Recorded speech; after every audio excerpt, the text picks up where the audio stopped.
beberapa waktu lalu beredar video potongan ceramah dari Ustadz dari Malang ya, Habib Muhammad bin Anis, tentang pertemanan dengan non-Muslim. Menurut dia, orang Islam itu nggak boleh melakukan pertemanan dengan non-Muslim kecuali untuk urusan bisnis katanya. Karena apa? Menurut dia itu menggerus iman gitu. Nah itu ramai dibicarakan di medsos ya. Ada satu pernyataan menarik dari teman saya, Ustadz Taufik Damas, seorang pengurus Syuriah NU, NU Jakarta ya, PBNU. Dia ditanya begitu, bagaimana pendapat Ustadz Taufik? Dia bilang, ya kok repot amat, nggak usah berteman dengan si penceramah gitu.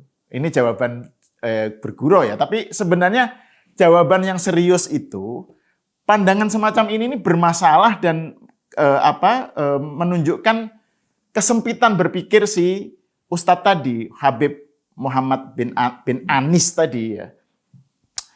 Kenapa? Lah hari gini gitu loh, kok masih mempersoalkan berteman dengan non-Muslim. Ini kan sebuah pandangan yang kayak mundur jauh ke belakang dan menunjukkan kesempitan berpikir. Saya ingin kupas satu persatu ya. Pertama dari segi doktrin, dari segi ajaran Islam itu sendiri.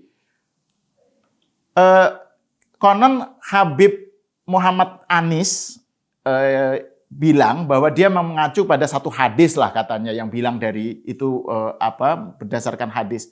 Tapi sebenarnya yang paling kita jadikan patokan harusnya orang Islam yang menjadikan patokan itu haruslah Quran. Nah di Quran itu ada pedoman, ada manual untuk berteman dengan non-Muslim itu bagaimana gitu. Nah itu ada di surat Al-Mumtahanah ya, surat Al-Mumtahanah ayat 8 dan 9. Ini menurut saya menarik. Di situ disebutkan, saya kutip, saya baca ya. La yanhakumullahu 'anil ladzina lam yuqatilukum fid-din wa lam yukhrijukum min diyarikum an tabarruhum wa tuqsitu ilaihim. Innallaha yuhibbul muqsitin. Ayat berikutnya, innama yanhakumullahu 'anil ladzina qatalukum fid-din wa akhrajukum min diyarikum wa zaharu 'ala ikhrajikum an tawalluhum wa may yatawallahum faulaika humuz zalimun. Ayat pertama bilang Allah tidak melarang kalian umat Islam semua untuk berbuat baik dan berlaku adil. Antabarruhum wa tuqsitu kepada siapa? Anil ladzina lam yuqatilukum fid-din wa lam yukhrijukum min diyarihim. Berteman dengan, tidak melarang berlaku baik dan bersikap baik dan berlaku adil dengan orang non-Muslim, orang kafir yang tidak memerangi, ya itu satu. Dan yang kedua, tidak mengusir kalian dari tanah air kalian, dari rumah kampung halaman kalian.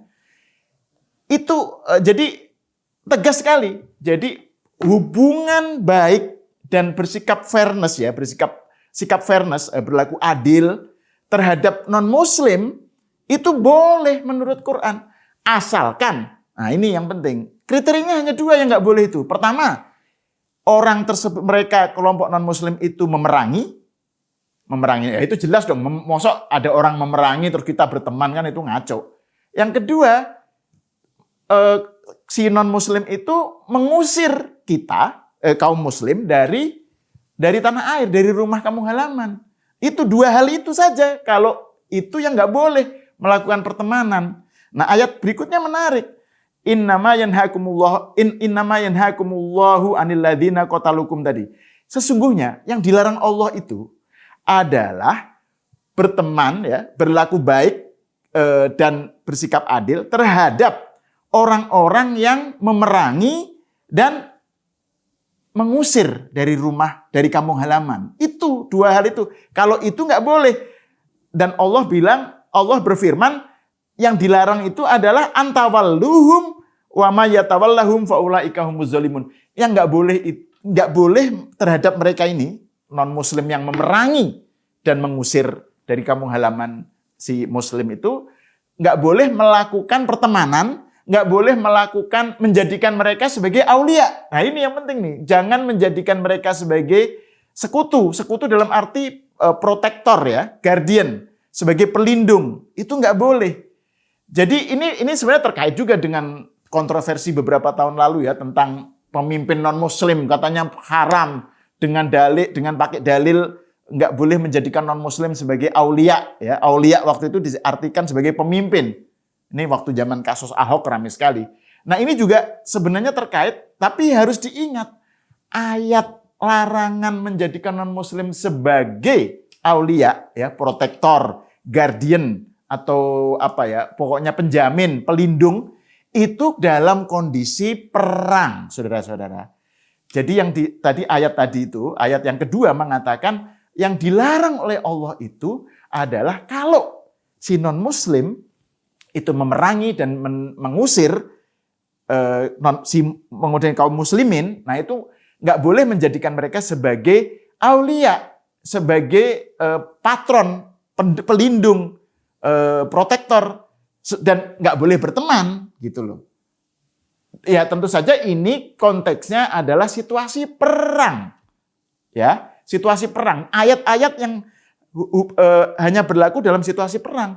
Nah artinya kalau ayat-ayat yang berlaku dalam situasi damai, yang berlaku ayat pertama tadi. Sesungguhnya Allah tidak melarang kalian orang Islam untuk berbuat baik dan berlaku adil terhadap non-Muslim yang tidak memerangi dan tidak mengusir dari rumah kampung halaman kalian. Nah ini penting banget ini ditegaskan. Ini menunjukkan betapa pandangan si Habib asal Malang tadi, Habib Muhammad Anis tadi itu betul-betul bertentangan dengan semangat Quran gitu ya. Artinya bertentangan dengan dasar hukum yang lebih tinggi. Oke lah dia misalnya pakai hadis, tapi kan sebenarnya pandangan cara melihat hadis juga nggak bisa sepicik itu, sesempit itu. Banyak sekali peristiwa-peristiwa dalam masa Nabi ya yang menunjukkan banyak sekali hadis yang juga menceritakan bagaimana Nabi itu hubungannya baik dengan non-Muslim. Contohnya Nabi justru pernah mempersilahkan delegasi Kristen dari Najd, ya. Delegasi Kristen dari dari satu tempat lah untuk melakukan kebaktian di masjid, gitu. Bayangin melakukan misa kebaktian di masjid. Sahabat-sahabat waktu itu tadinya nggak terima, tapi Nabi bilang, oke biarin aja biar mereka melakukan kebaktian. Bayangin, delegasi Kristen yang mengunjungi Nabi, berdebat soal akidah, soal apa waktu itu, terus dipersilahkan misa. Kalau terjadi sekarang, bisa perang 7 turunan itu, berjilid-jilid. Itu Nabi contohkan seperti itu. Terus Nabi juga kan berhubungan baik dengan raja dari Ethiopia ya, yang pernah menjadi tempat perlindungan Nabi ketika Nabi dan sahabat hijrah menuju Ethiopia. Itu kan non-Muslim dan Nabi berbuat baik. Dan di Madinah pun Nabi biasa saja itu membiarkan Aisyah, istri beliau, itu berteman baik dengan kaum Yahudi, dengan beberapa temannya Yahudi. Sejumlah bestinya Aisyah itu orang Yahudi gitu loh. Mereka berteman, berkunjung ke rumahnya, berdiskusi, ngobrol dan seterusnya. Ini nggak ada masalah. Itu karena apa? Karena kondisinya damai, bukan perang dengan mereka. Jadi dari segi doktrin, pandangan Habib Muhammad Anis itu keliru dan harus ditolak. Gitu. Itu satu ya. Yang kedua, dalam konteks Indonesia, pandangan yang dikemukakan oleh Pak Muhammad Anis tadi tentang larangan berteman dengan non-Muslim kecuali kalau hanya hubungan dagang, itu justru membahayakan keindonesiaan gitu. Loh, kalau bayangin ya, kalau ulama-ulama pendiri bangsa ini kebetulan momentum Agustusan ya. Jadi kita bicara lah tentang proklamasi gitu kira-kira biar relevan gitu ya.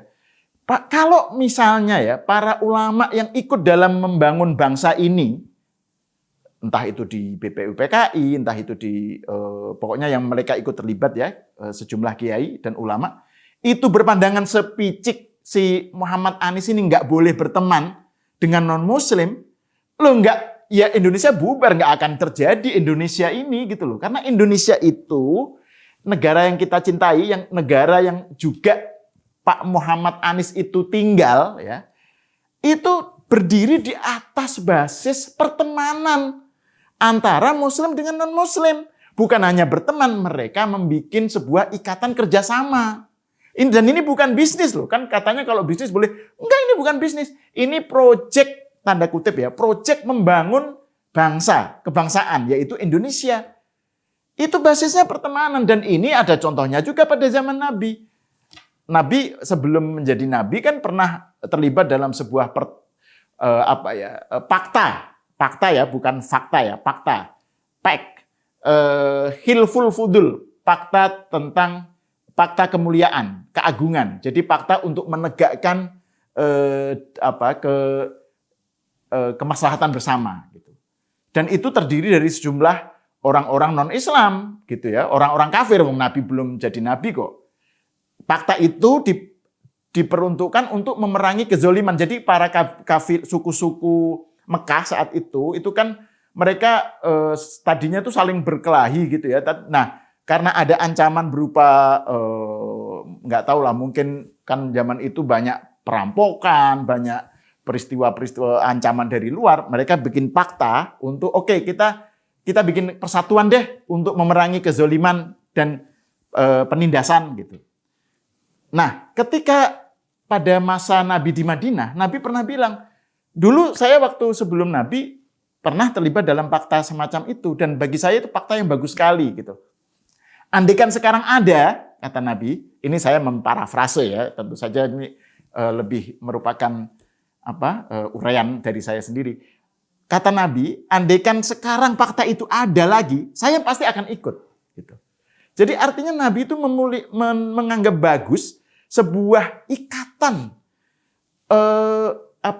sebuah persetujuan bersama yang melibatkan bukan hanya orang Islam, melibatkan non-Muslim untuk bercita-cita menegakkan kemaslahatan, memerangi kezoliman. Dan Indonesia itu berdiri adalah, sebagaimana kita tahu ya, tujuan negeri ini didirikan adalah untuk memajukan kesejahteraan umum, mencerdaskan kehidupan bangsa, dan seterusnya. Itu adalah kemaslahatan.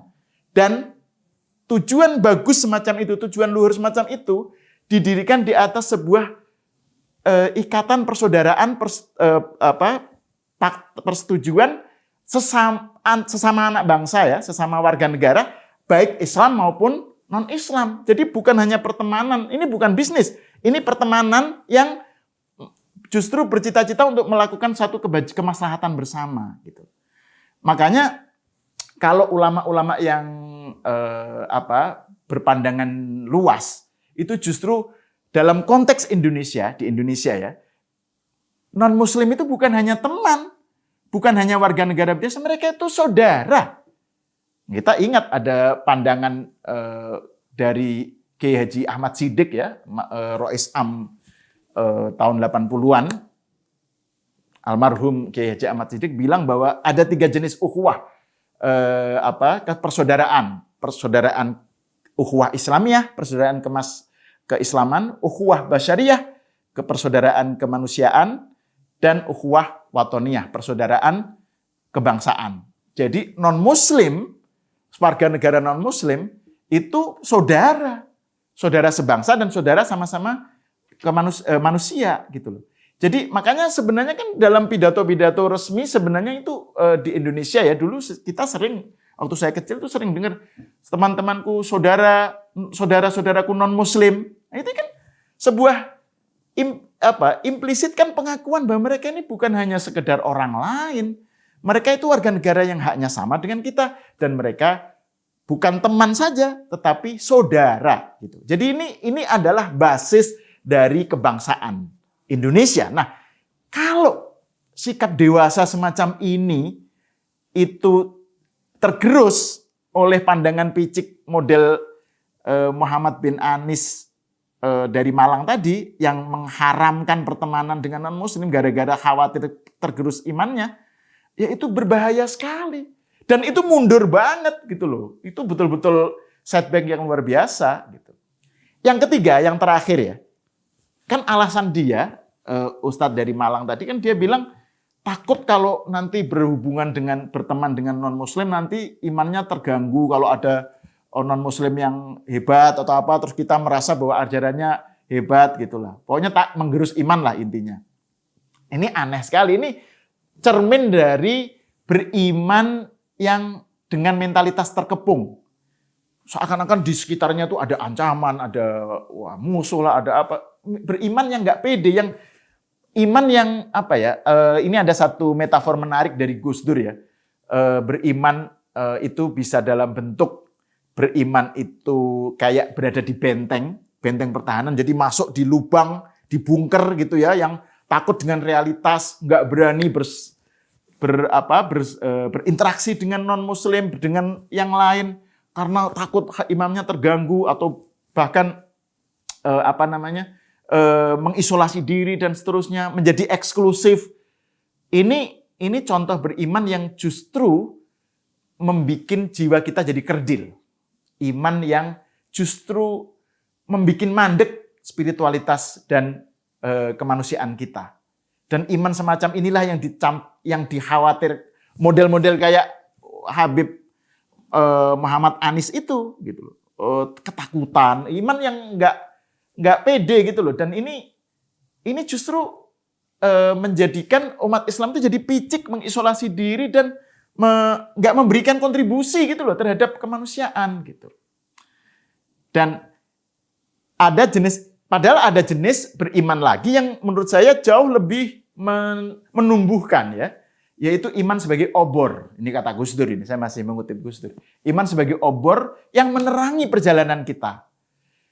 Iman itu bukan sebagai bunker, ya, tapi sebagai obor. Kalau iman sebagai obor, pelita, itu kita berinteraksi dengan orang lain, berhubungan dengan orang non-muslim, melakukan dialog antar iman, itu fine-fine aja, biasa-biasa aja. Tanpa takut terganggu, iman kita rusak loh, kita imannya justru malah tumbuh, dan malah menjadi kaya dengan interaksi tadi, interaksi dengan non-muslim gitu. Jadi ini ada problem dari Ustadz Muhammad Anies tadi ya, dengan keimanan yang picik, yang parno gitu. Jadi itulah menurut saya yang perlu kita lihat gitu ya. Intinya adalah bahwa jangan sampai pandangan semacam ini, pandangan model kayak Muhammad Anies ini menjadi mainstream di Indonesia. Bahaya banget ini betul-betul setback ya. Pertama, itu bertentangan dengan doktrin ajaran Islam itu sendiri. Kedua, itu bisa mengancam keindonesiaan ya. Dan membuat kita setback, mundur, malah justru jadi naif dan norak gitu. Yang ketiga, yaitu mencerminkan keimanan yang tadi, yang nggak pede, yang parno, yang ketakutan, dan justru tidak menumbuhkan spiritualitas dan kemanusiaan umat Islam.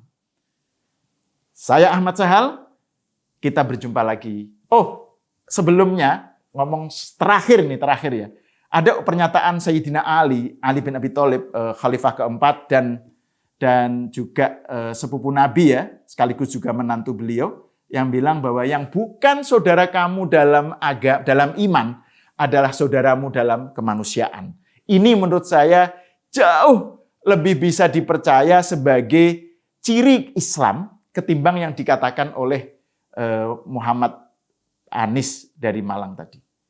Saya Ahmad Sahal, kita berjumpa lagi di kesempatan selanjutnya. Assalamualaikum warahmatullahi wabarakatuh.